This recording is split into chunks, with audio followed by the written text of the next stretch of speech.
Today's video will cover a classic issue or a classic question, which is how to sit for meditation. First, before mentioning the proper body arrangement, one thing that is important is why to sit. There are different interpretations, there are different experiences related to it. Some are more advanced in the pathway of meditation, some are less. But there's a common ground explanation. The sitting position is the middle ground between lying down and standing. Standing, any form of movement, of course, requests more effort. Lying down as a counterpart is too relaxing. So we lie down to sleep. So there's a tendency when you relax too much to sleep, or for the mind to get drowsy. If you're standing up or doing some movement, there's a tendency then eventually after some time for you to get tired, both mentally speaking and physically speaking. So the sitting position is the middle ground. That's why it's the ideal for meditation, because in meditation you're trying to have a balance between the qualities of attention, the qualities of focus, and the quality of relaxation. So it should be a relaxed attention or a pleasant sense of presence. And that's a complicated balance of almost opposite sensations or opposite qualities, mentally speaking and physically speaking. So the sitting one is the one that allows you to have that experience. How can I be as relaxed as possible and at the same as present, as focused as possible? You can also sit on a chair. I will show mainly sitting on the floor because that's the classical way, but you could do that also sitting on a chair. In general, sitting on a chair, because of the arrangement of the limbs, it's actually, although more comfortable in a way, it can be more tricky to stay a long time on a chair. There'll be more tendency for you to want to relax the back. If you really get used to sitting on the floor, then that will open up the capacity of doing long meditation. Let's say 1 hour, more than 1 hour. So long period of meditation will be allowed by sitting on the floor. On the chair, that can be a little bit more difficult, but still possible. If you are sitting on the chair, then the only suggestions I would give is sit a little bit more towards the front edge of the chair and don't have any support for your back, so you're sustaining the back by itself. And you can try to arrange your feet in a way that is not too far away from the knees and not too close in towards the chairs. So the feet should feel like a little bit aligned with the knees. There will be an arrangement of the body that the spine will be straight, it will be holding itself, so it will not be reclining to anything, and the feet and the legs will be in a position that allows for some circulation, so you might be able to stay for a longer period of time. But this video today is more an explanation of the sitting posture on the floor, the classic position. The starting point is choosing the arrangement of the legs. There are different ways to place the legs. I'll show a few. They all have kind of classic names, Sanskrit names.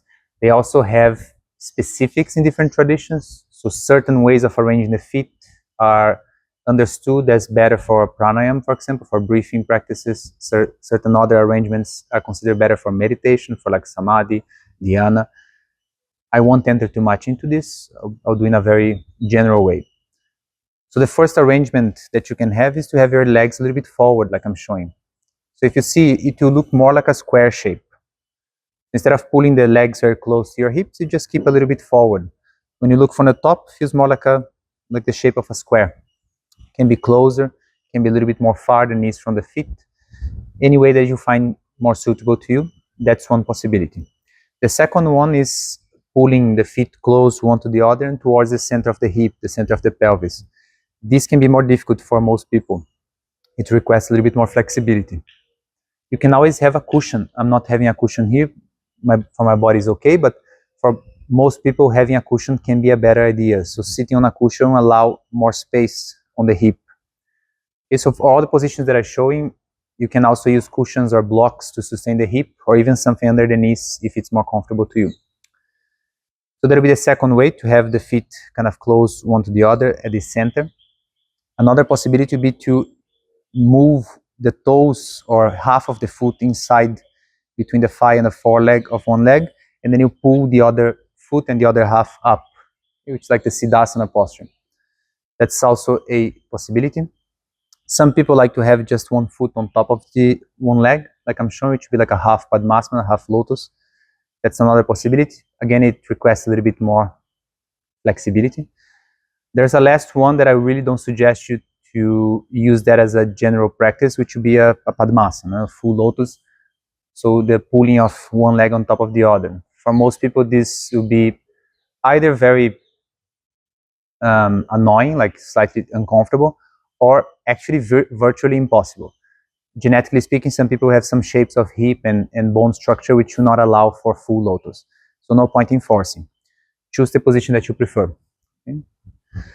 Now, once you have the legs set, I'll explain things without really doing a practice. I'll just mention the directions of attention, the actions of the body, without doing a meditation. Once you have the legs set, and let's say you have your eyes closed, then the first experience you can have is to relax the legs. So once you arrange the position, like you chose a position for your legs, have a sense of letting the weight of the legs relax. When I say legs, you can feel from the hip, so from the pelvic region, like the lower abdomen, all the way down to the feet. So basically, you're trying to have a position that you're not sense like you're forcing it, like pulling the legs in a way. You should feel like dropping the weight of the legs. They should settle to the floor. A lot of the experience that I'm going to explain to you here on how to sit is related to settling the weight down. This is very important because it will carry the mind down, it will carry the attention down with the body. So there'll be a sense of the mind kind of melting to the body. That's really important for meditation, for settling the nervous system. And that's felt on the body as a sense of relaxing the weight of it, a sense of relaxation. So you start with the legs, you focus on the legs, and you settle the weight of the legs. Again, like around the hip or pelvic region down to the feet. The ideal posture for you, those ones that I showed, will be the one that allows you to experience more of this. The one that doesn't feel like holding or pushing or gripping or contracting the legs. So you should be able to drop the weight. That will create a base. And that's why sitting on the floor can be more interesting than the chair, because you can have this sensation. Then, when you come up to the spine, yes, it's ideal to have the spine more straight. Any deviation in terms of bending forward, bending sideways, any change from the middle of center of gravity, of the, let's say, the more normal curvature of the spine, with time will become an effort because you're deviating. So there'll be effort to hold. There'll be muscle effort to hold. That's why it's important to have it more straight. And when you say straight, it doesn't mean pushing the straight position. It just means like a more neutral spine. You should feel the same way as when you're standing. Unless you have injuries, etc., that's another department. But if you're standing, you don't feel like holding the back. It's just a line with gravity. When you're sitting, it should be the same sensation as when you're standing. You should not necessarily pull it. You're just keeping it neutral, normal. If it is neutral and normal, that means you'll be more aligned with gravity, there will be less effort. If there's less effort, you can relax more and you can stay for longer. But in any case, normally when you sit, because of the legs, there will be a tendency to flex a little bit, to bend, like this falling down. That's why teachers will, in general, say, well, extend the spine a little bit or push the spine a little bit, up a little bit. That's okay. But my suggestion is, feel that you are lifting the spine not from the front, which means chest and belly, but from the back.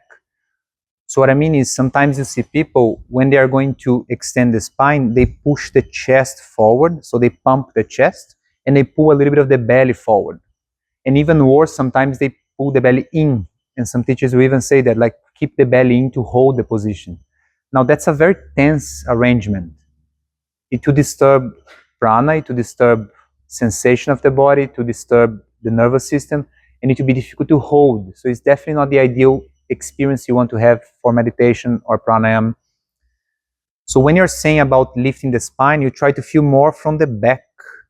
So the back lifts a little bit, but you're not pulling the chest, you're not pulling the belly, and you're not contracting the belly. The ideal arrangement is that the spine feels as the one more firm, so the back is the one that holds the structure, and then the chest and the belly are relaxed. Especially the abdomen. I would suggest you to practice learning how to relax the belly. So when you're sitting for meditation or even for pranayama, the chest should feel open, but it's not pumped forward. And the belly should be completely relaxed, which means there's a sense of the belly moving a little bit out. There's a sense of the belly moving a little bit to the sides. It's a downward feeling. When the chest is relaxed, it feels as if the rib cage is falling to the abdominal cavity, like entering it. Then when the abdominal cavity is relaxed, it feels like falling a little bit down and outwards, to the sides, forward, to the back. Here comes the importance of yoga asana, yoga practice. It will teach you how to make things firm, how to make things relaxed. Self-awareness of the body will help in that sense. Once you have that arrangement of the spine organized, relaxation of the chest, relaxation of the belly, again, don't keep the belly in. Don't keep the belly firm. What's holding the position now is the base of the legs and the firmness of the back muscles. Once this is structured, you can focus on the arms. And when I say arms, ideally you should try to feel shoulder, but also shoulder blade. So the sensation from the arm starts from the back as well, the upper back. So even trapezium a little bit. So this whole, like from the side of the neck, down to the shoulders, down through the shoulder blades. And the sensation you're looking on this region here is as if it's falling towards your elbows. So either if you have your hands to the sides, or if you have your hands like a classic position would be the palms together like I'm showing. So either sides or in the center. In both these arrangements, you feel that the shoulders and the shoulder blades, they kind of fall towards the elbows. So again, it's that downward movement. Once you feel that the weight of the shoulders is moving to the elbows, then you can also relax the weight of the elbows to the hands or towards the legs. So you see same sensation as a downward movement, as if the flesh of the body is melting down. The structure is kept, but the flesh of the body is melting, is relaxing.